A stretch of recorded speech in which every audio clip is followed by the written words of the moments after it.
Bienvenue dans cette nouvelle vidéo Jira. Dans les deux précédentes vidéos, nous avons vu tout d'abord comment créer son backlog à partir d'un story map. Et puis par la suite, nous avons vu dans une seconde vidéo comment créer des sprints, apprendre à les ouvrir et les fermer. Dans cette nouvelle vidéo, nous allons repartir de notre backlog ici pour voir ensemble quelles sont les actions classiques du quotidien lorsque l'on gère son backlog. Gérer son backlog au quotidien, ça signifie créer de nouveaux sprints, changer des user stories parfois d'une release à une autre ou d'une feature à une autre, parfois d'un sprint à l'autre pour mieux s'organiser, parfois ordonnancer les user stories différemment pour les classer, pour mieux les classer. Ça peut vouloir également dire de modifier des story points, de créer de nouvelles user stories, d'ajouter des descriptions à ces user stories, de préférence sous la forme en tant que je veux afin de discuter de ces descriptions en équipe pour affiner les user stories et puis ajouter également des critères d'acceptation. Alors pour tout ce qui est vraiment détail de rédaction d'user story et d'ajout de critères d'acceptation, nous aurons vraiment une prochaine vidéo dédiée à la rédaction des user stories.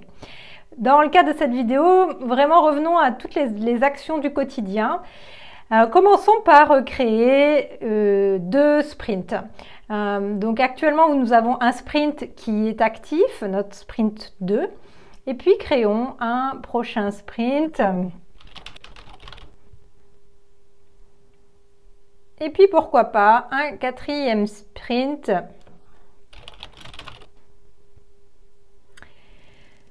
Sachant que ce que vous voulez, c'est que chaque sprint est vraiment soit sur 15 jours et donc s'étale dans le temps. Donc là, nous sommes sur des sprints de 2 semaines. Donc le sprint précédent se termine le 25 novembre.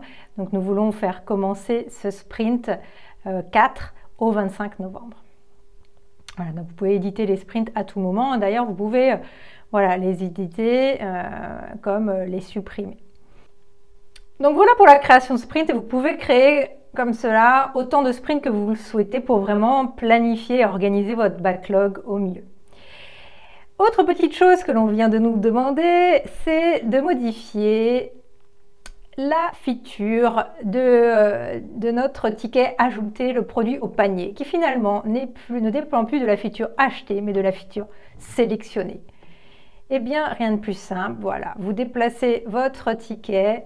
Et vous voyez que la modification est prise en compte automatiquement, on va dire dynamiquement par Jira.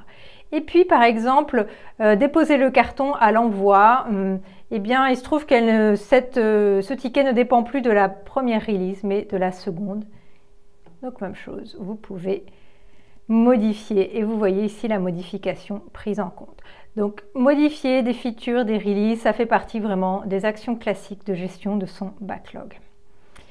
À présent, cherchons un petit peu à organiser nos tickets de backlog pour les insérer dans nos sprints et ainsi planifier au mieux notre projet. Donc, on pourrait mettre ces quatre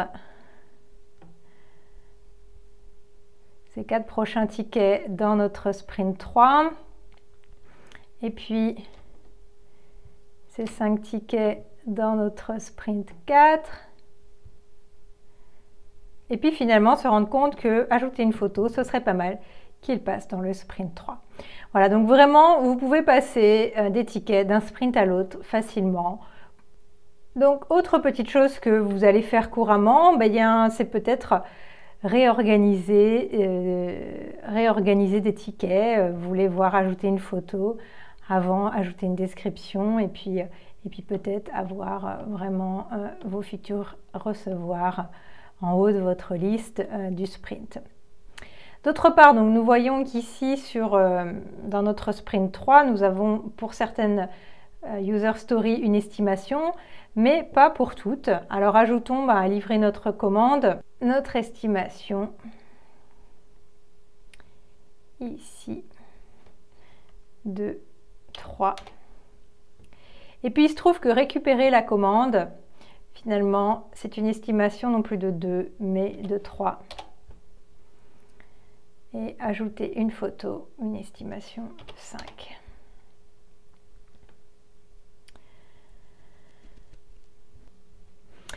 Voilà ce que vous pouvez avoir à faire dans des actions classiques du quotidien. Et bien sûr, eh bien, vous allez ajouter régulièrement des user stories. Vous avez un gros bouton ici Create.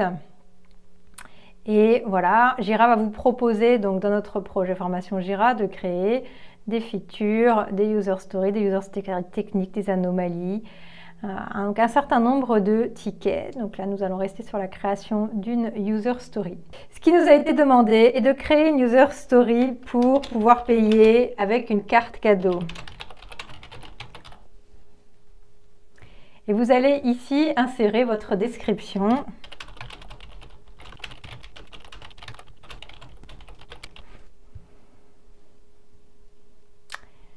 En tant que client fidèle, je veux payer en carte cadeau afin d'utiliser la carte cadeau offerte à mon anniversaire sur la plateforme eGame Agile.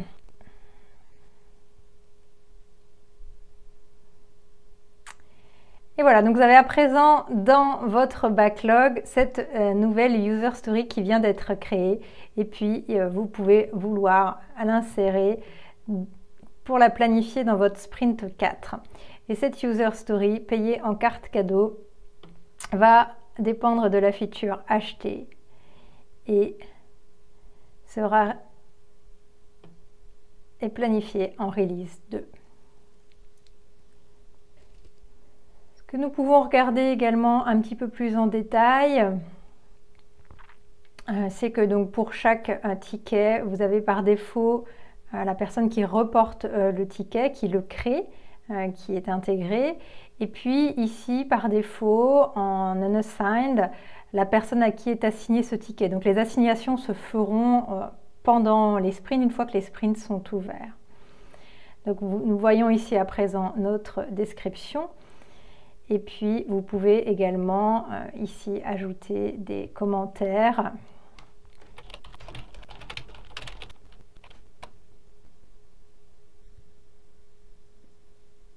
Vous pouvez également lier des pièces spécifiques à cette user story et créer des sous-tâches. Nous verrons tout ça dans une prochaine vidéo vraiment dédiée à la gestion de ces user stories.